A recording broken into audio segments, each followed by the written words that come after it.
What do you mean the bank called about a loan I didn't sign for? I asked, gripping my phone tighter as I paced our kitchen. There must be some mistake. Mrs. Reynolds, I assure you this isn't a mistake, the bank representative replied with practiced patience. Your signature is on the home equity line of credit documents. The funds were disbursed 3 weeks ago. How much? My voice dropped to a whisper. The loan amount was $375,000 against your property at 1842 Aspen Drive. The room tilted slightly. Our home, the Victorian craftsman we'd spent 5 years restoring, was worth nearly twice that, but the idea that someone had leveraged it without my knowledge made me physically ill. I need to see those documents, I managed. I never signed anything. Of course, if you believe this is fraudulent, you should come to the branch immediately. I'm Lillian Reynolds, 37, an interior designer specializing in historic home restorations in Portland, Oregon. My company, Heritage Revival, has built a solid reputation over the last decade. What I want is simple: the peaceful, honest life I thought I had with my husband Blake, in the home we've poured our hearts into. Standing in my way is an apparent fraud that threatens everything I've worked for. Someone has forged my signature on loan documents, putting my home and business reputation at risk. And the sickening suspicion forming in my stomach suggests the person I trust most might be responsible. Blake and I met in architecture school. While I focused on interior spaces, he pursued commercial development. We complemented each other perfectly, my eye for historical detail balancing his modern sensibility. When we found the dilapidated Victorian 5 years ago, we agreed it would be our forever project, a place to build our lives and eventually raise children. After ending the call, I opened our shared desktop computer to search for any financial documents Blake might have stored there. The screen lit up to his email, left open and unattended, something he never did. A message preview caught my eye. From Jasmine Winters, subject, closing documents. The condo closing is scheduled for Friday. I can't wait to see the look on. The preview ended there. I clicked to open it fully, but the message had already been marked as read and moved to another folder I couldn't locate. Who was Jasmine Winters? What condo closing? Before I could search further, I heard Blake's key in the front door. I quickly closed the email and turned to face my husband of 8 years, studying his expression as he entered. His smile seemed genuine, his kiss on my cheek automatic as he set down his briefcase. Hey, babe. How was your day? He asked, loosening his tie. Interesting, I replied carefully. The bank called. Something about a loan. For just a fraction of a second, his expression flickered, a micro-expression of alarm quickly masked by confusion. In that instant, I knew with devastating certainty. Things were far worse than a simple mistake. Blake and I built our life methodically, like designing a perfectly balanced room. We met in graduate school, bonding over coffee-fueled design charrettes and shared admiration for Frank Lloyd Wright. When we married at 29, we had a 5-year plan: establish our careers, restore a historic home, start a family by 35. The careers flourished. My interior design business thrived by word of mouth from Portland's historic district homeowners, while Blake's commercial architecture firm landed increasingly prestigious projects. Finding our perfect fixer-upper took longer than expected, but when we discovered the neglected 1890s Victorian, we knew immediately it was meant to be ours. We pooled our savings for the down payment with an agreement. I would lead the interior restoration, Blake would handle structural and external renovations. Weekends disappeared into stripping woodwork, refinishing floors, rewiring ancient electrical systems. Each restored inch represented our shared future. The family part of our plan proved more elusive. After 2 years of trying naturally, we underwent fertility treatments. The physical toll fell on me. Daily hormone injections, invasive procedures, emotional devastation with each negative test. Blake was supportive, attending key appointments and comforting me through failures, though he seemed increasingly distracted by work pressures. Reynolds Architectural has a shot at the Westbrook development, he explained during one particularly busy month. It would put us on the map regionally. I supported his ambition. often handling house projects alone while he worked late. The pursuit of both our dreams required sacrifice, and I believed we were in it together. Looking back, I see warning signs I chose to ignore. The unexplained weekend site visits that left no mud on his boots, the sudden password protection on his phone, credit card statements he insisted on handling personally, the decreasing physical intimacy attributed to stress and timing. I've always been the practical one, Blake often reminded me when questioned about financial decisions. Trust me to handle this part. And I did trust him, completely. When my design studio faced pandemic-related cancellations last year, Blake covered our mortgage for 3 months, waving away my concerns about repayment. "What's mine is yours," he'd said. Despite these reassurances, subtle shifts occurred.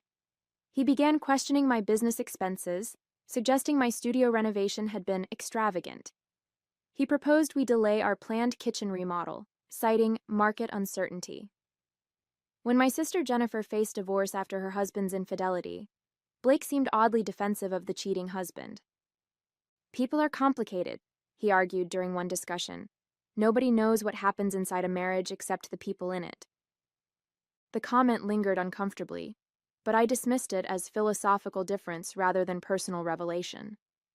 When my business rebounded stronger than ever this year, Blake seemed both proud and somehow resentful of my success. "You've really come into your own," he said during our anniversary dinner last month, studying me with an expression I couldn't quite interpret. "Sometimes I hardly recognize the woman I married." At the time, I took it as a compliment.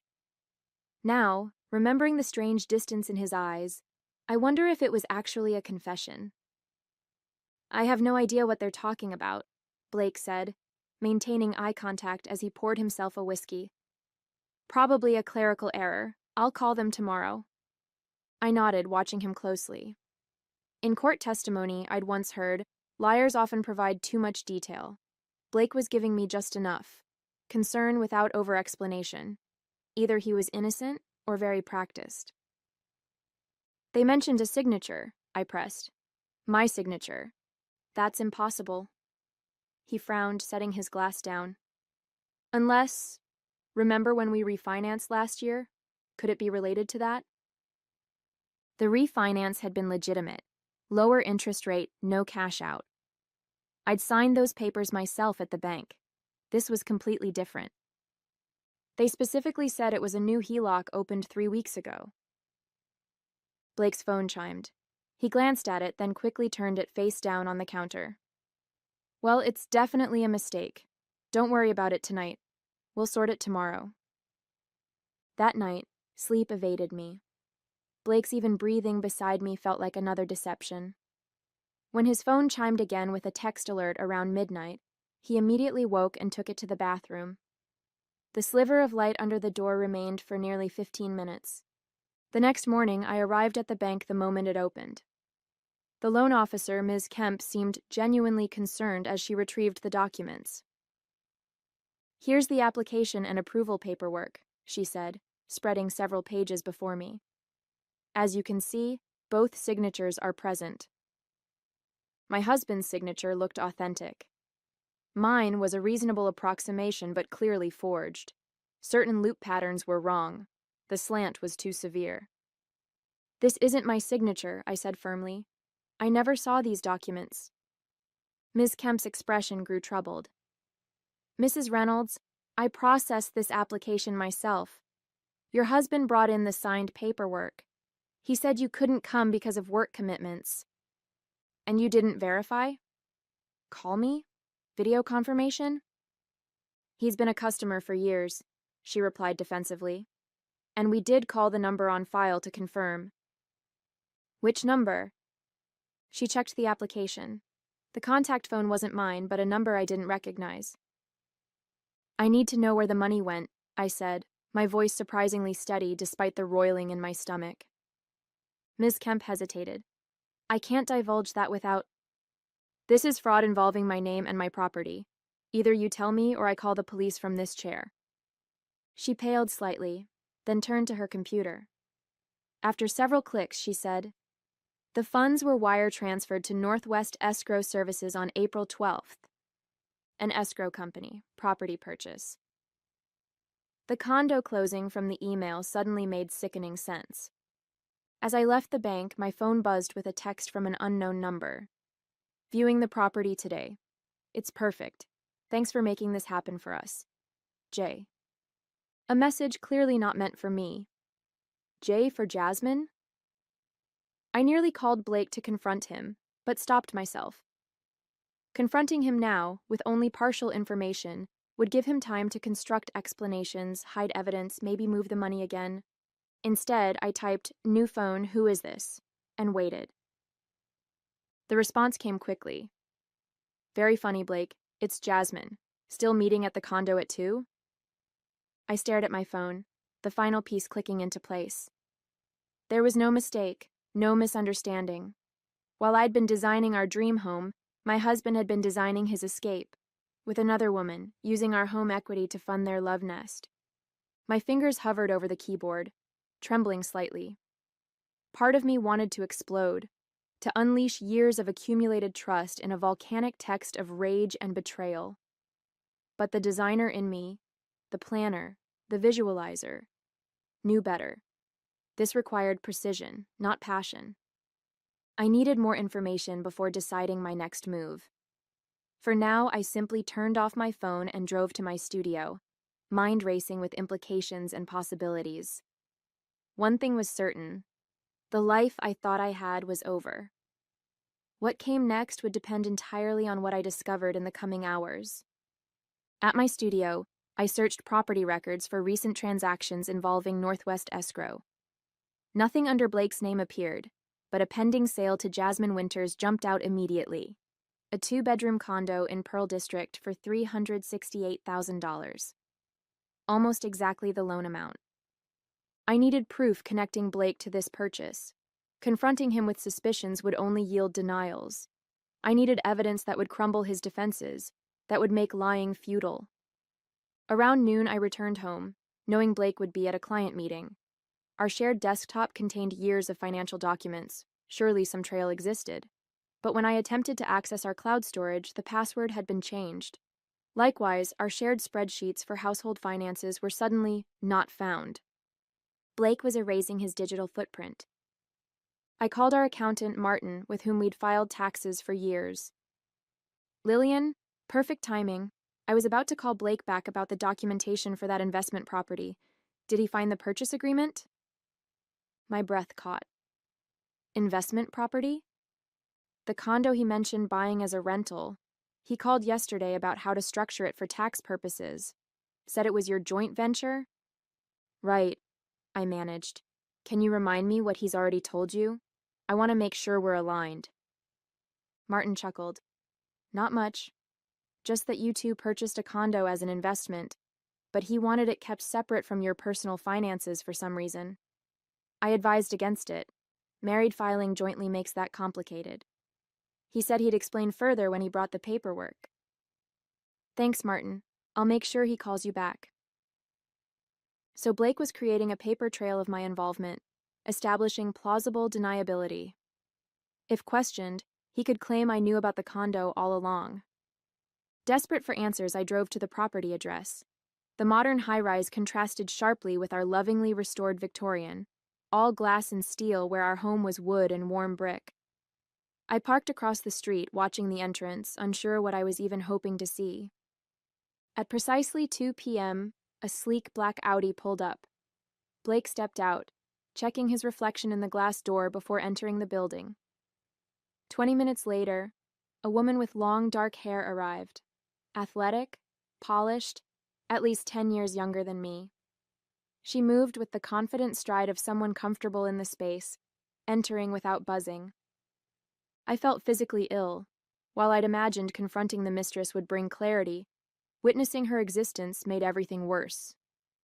She was real. This was real. My phone rang. Blake. Hey, I answered, working to keep my voice neutral. How's your day going? Great, actually. Client meeting went well. His voice contained not a hint of deception. I might be late tonight, though. project deadline moved up. Another lie delivered with practiced ease. How many project deadlines had actually been rendezvous with her? No problem. I have design boards to finish anyway. That's my girl, always working, love you. The casual love you nearly broke me. How could he say those words coming from her apartment? When I returned home, I found an envelope from the bank containing loan documents.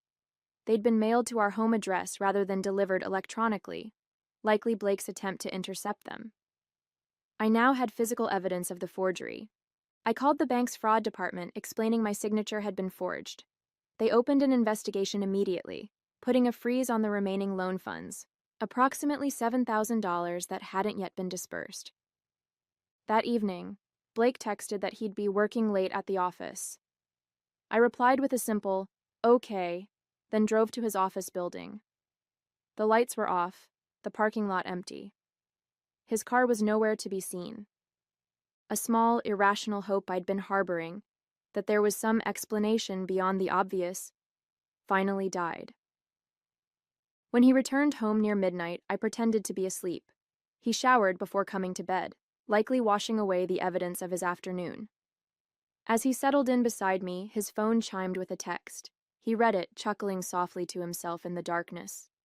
I lay motionless, mapping out my next steps with architectural precision. The bank investigation would take time. I needed more immediate action to protect myself. First thing tomorrow, I would consult a divorce attorney. But not just any attorney. I needed someone who specialized in financial fraud. The lawyer's office was understated. No pretentious mahogany or leather chairs, just clean lines and practical functionality. Diane Harper had come highly recommended for her expertise in divorce cases involving financial deception. Unfortunately, what you're describing is more common than you'd think, Diane said after I explained my situation. Spouses hiding assets, taking loans, even stealing identities. What are my options? I asked. First, we document everything. The forged signature gives us leverage. That's criminal fraud. But we need to move quickly to protect your assets and credit.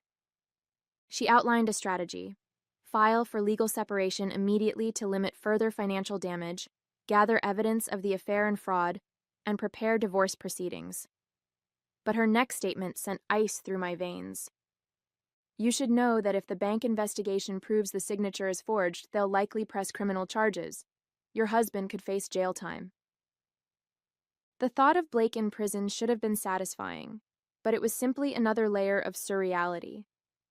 The man who'd held my hand through failed fertility treatments, who'd spent weekends restoring crown molding in our home, could be led away in handcuffs. I don't necessarily want him in jail, I admitted. I just want to protect myself and get out of this marriage with my finances intact. I understand, but the fraud wasn't just against you.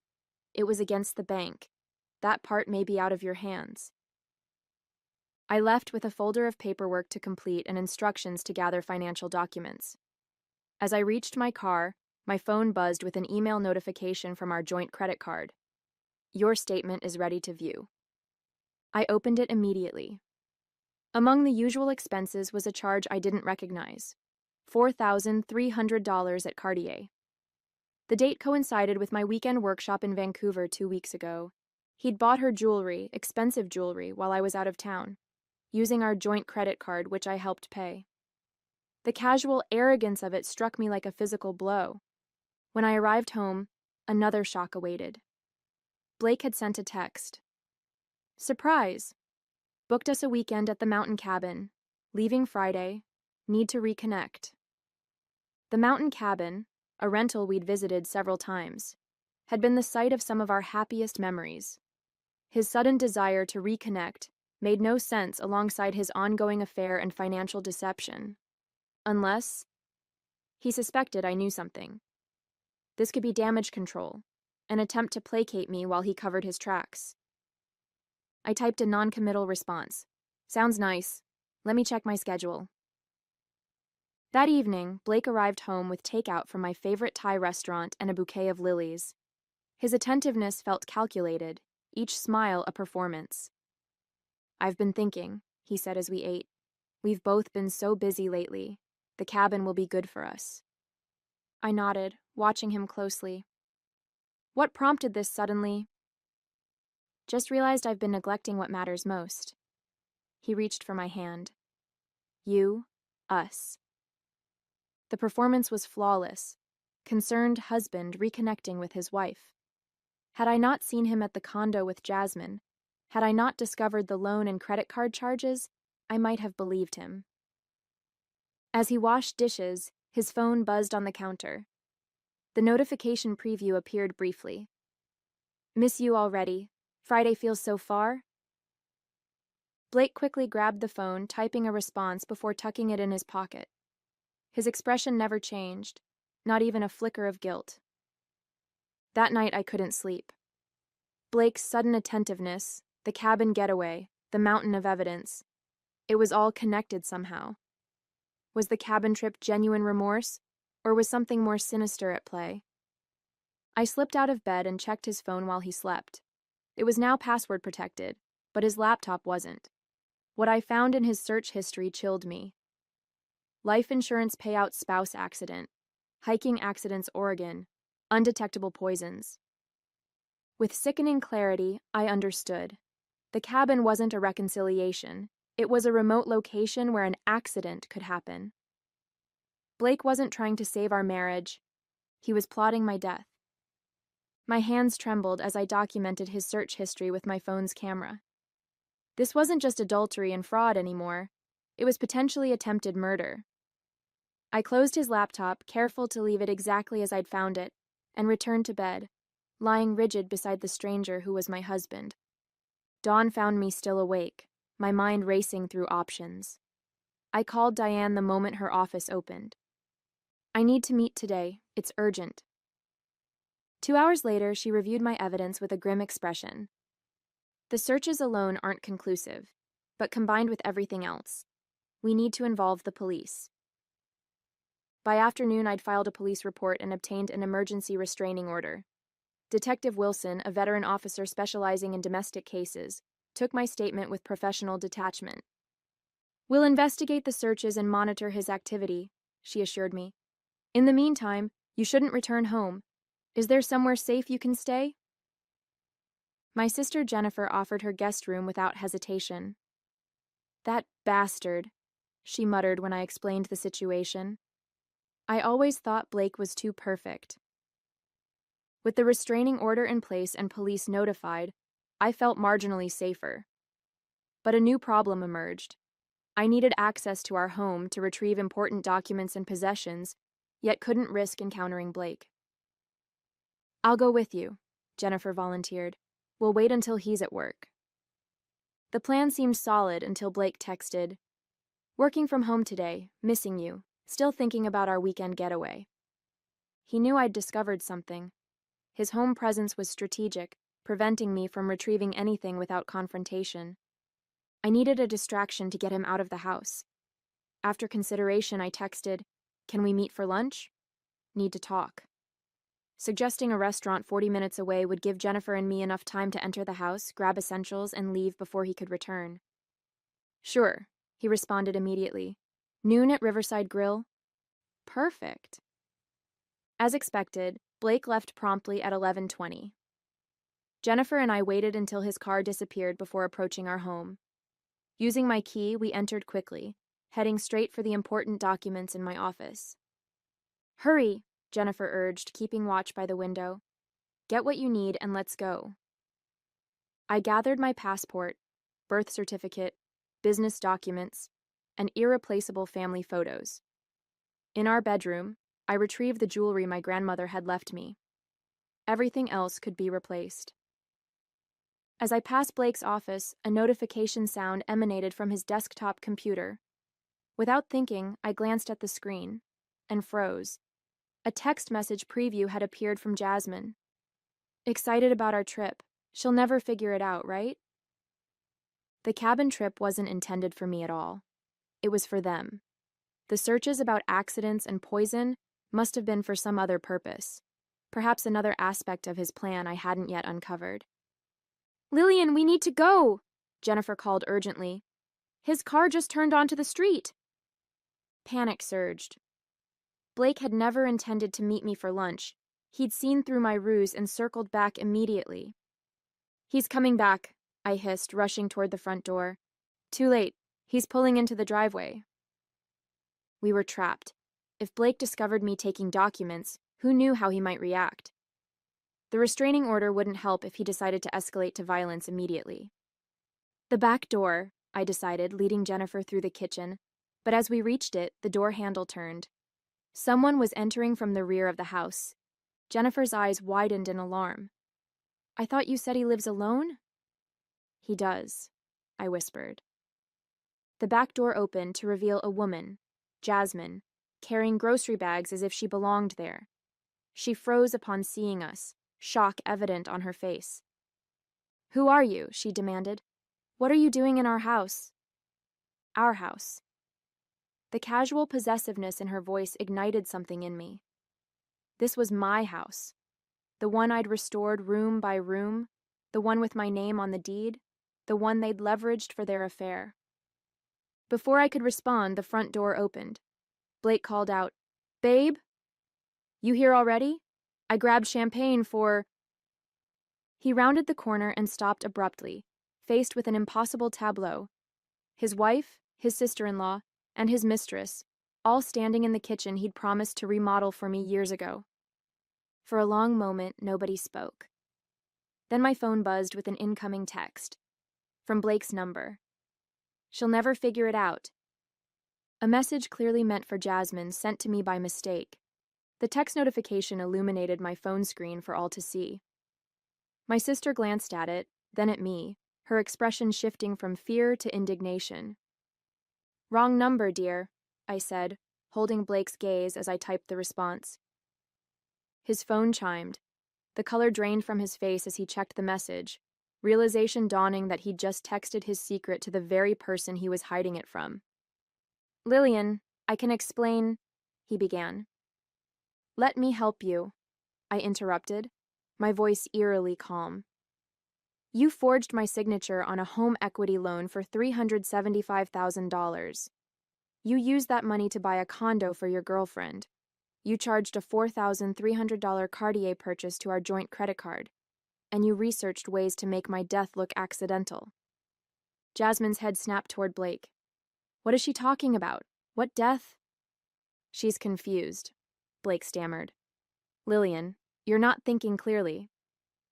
The police have your search history, I continued, along with evidence of identity theft and bank fraud. There's a restraining order against you, which you're violating right now. As if on cue, sirens wailed in the distance. Detective Wilson had promised to drive by periodically to ensure my safety during document retrieval. Your things will be on the lawn in an hour, I said, my voice steady despite the adrenaline coursing through me.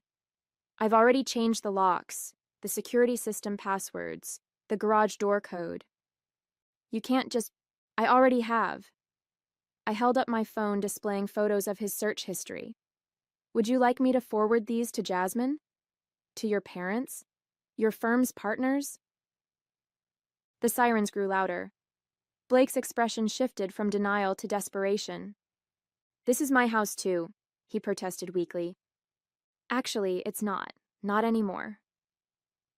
I handed him a document from my folder, the preliminary filing for divorce on grounds of fraud and adultery. You'll be served officially tomorrow, but consider this a preview. Jennifer opened the front door as a police cruiser pulled up. Detective Wilson stepped out, hand resting casually on her holstered weapon. Everything okay, Mrs. Reynolds? She called. Mr. Reynolds was just leaving, I replied. Permanently. True to my word, Blake's belongings appeared on our front lawn precisely 1 hour later. Jennifer and I worked methodically, emptying his closet, boxing his precious architecture books, stacking his expensive electronics in neat piles. Neighbors watched from windows and porches, curiosity overcoming discretion. Jasmine had fled immediately after the police arrived. Blake, after a tense conversation with Detective Wilson, had departed with a warning: violate the restraining order again, and he'd be arrested. He returned as we finished, standing impotently beside his BMW as strangers examined his life's possessions spread across the yard. "You've made your point," he called. "Can we please talk about this like adults?" I didn't respond, instead tossing his monogrammed robe onto the growing pile. "This isn't fair," he tried again. "That loan was for us, for our future." Our future? I finally turned to face him. Which part? The part where I die in a hiking accident? Or the part where you move your girlfriend into my house? His face contorted. "You're twisting everything. I never—" "Save it for your attorney, Blake. You'll need a good one." 6 months later, the divorce was finalized. The bank's fraud investigation had provided irrefutable evidence of Blake's deception, resulting in criminal charges. Rather than risk trial, he accepted a plea deal, financial restitution, probation, and a permanent mark on his record. His architectural firm, unwilling to associate with scandal, asked for his resignation. The condo purchased with the fraudulent loan was sold to repay the bank. The remaining debt, nearly $60,000 after the sale, became Blake's sole responsibility. The marriage's dissolution left him with little beyond his BMW and the clothes on his back. As for me, I kept the house, purged of his presence and redecorated to my taste alone. My business thrived as clients, hearing fragments of my story, sought my expertise in transforming spaces after life's unexpected renovations. Standing in my newly designed living room, I realized Blake had unwittingly given me a gift. In attempting to destroy what we'd built, he had forced me to rebuild something stronger, a life designed entirely by my own hand, secured with the wisdom that comes from weathering betrayal and emerging intact. And I would never again share my foundation with someone who might undermine it. Whatever I built next would be on solid ground, with clear eyes and careful planning. After all, that's what good designers do.